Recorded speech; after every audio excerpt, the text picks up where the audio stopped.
Hello and welcome to Broadsword Wargaming. In this video, we're going to be doing a faction focus for the Thousand Sons for Warhammer 40,000 Kill. As bolts of warp energy explode in washes of mutating fire, hails of ensorcelled rounds mow down the foe in the name of Tzeentch. Since the return of their Primarch Magnus the Red, the tang of sorcery taints the air as the Thousand Sons attack.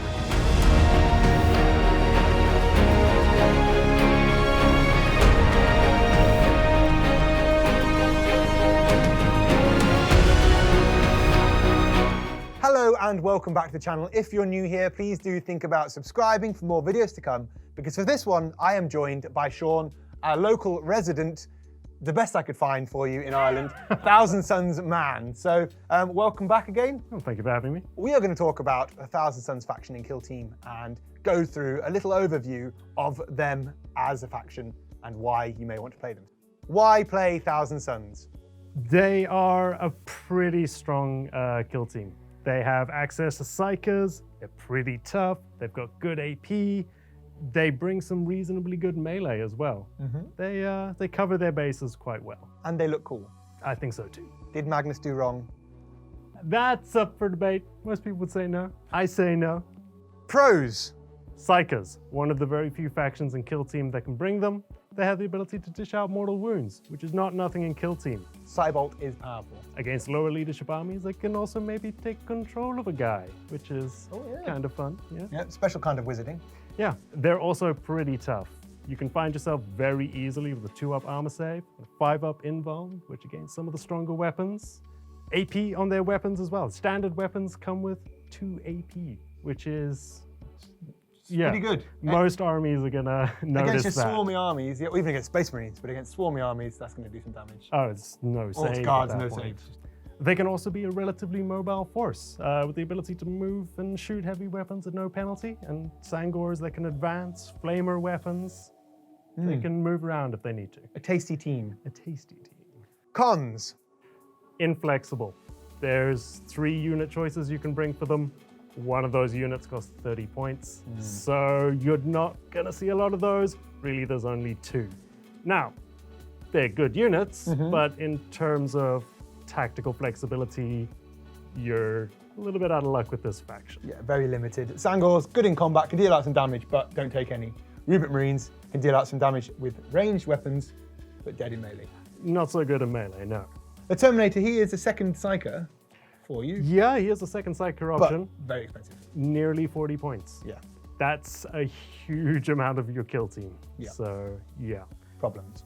They're also the only one of the Marine factions that doesn't have transhuman physiology, which means they can't ignore those flesh wounds. And they stack up. And they stack up in a hurry. Special abilities.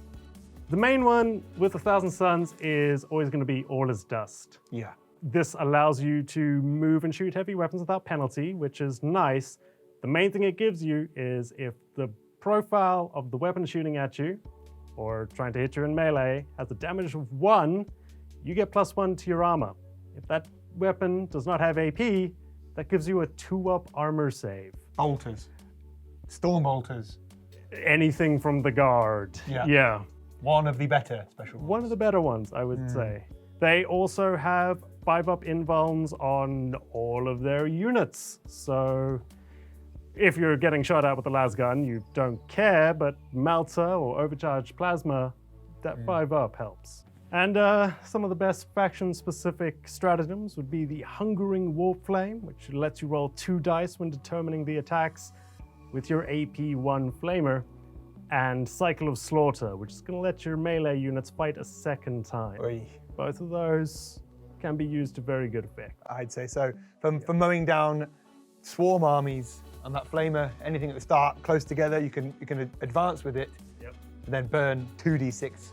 Bearing in mind that you can split those Flamer attacks up as well. So, you want more there. On a small board against 20 guard, or 17 guard, as we're featured in the battle report, that'll do some damage. And for a single point, you can take a piece of war gear called the Icon of Flame.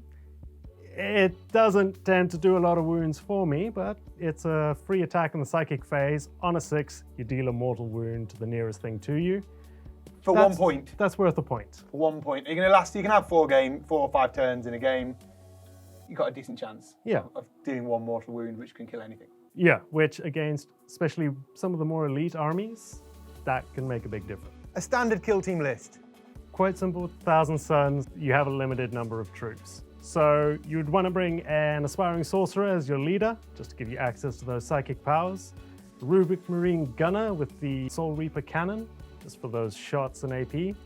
A Warp Flamer, can't go wrong with that. Then some Sangors to round out your melee, and perhaps another Rubric Marine with a basic bolter, just to fill your list out. A 7-man team is not too bad. It's not super elite. 3 Custodes, 5 Grey Knights. 7 is somewhere in the middle. You'll struggle to get more than 7 units more than 7 or 8 into a 1,000 Suns kill team, I think. At 100 points. At 100 points, yeah. Well, there you have it. That is an overview of the 1,000 Suns. Thanks so much, Sean, for coming down. I hope you guys learned something. I always learn something from these, and it's good to know now the pros and cons of these armies. So when you're facing something, you're not sure what it's about, check out some videos for each faction. There'll be a whole series of these, and you can sort of get an idea of how to destroy your opponents and lose all your friends. So thanks so much for watching. If you want to support the channel, please do like, share, subscribe, and hit the alarm bell for more videos to come. There will be more of these as a series. If you want to support the channel, check out the Patreon and all the affiliate links below. Whether you want to do some shopping, some basing, whatever you want, check all the links below. And thanks, Sean, again. Look after yourselves. I'll see you in another video.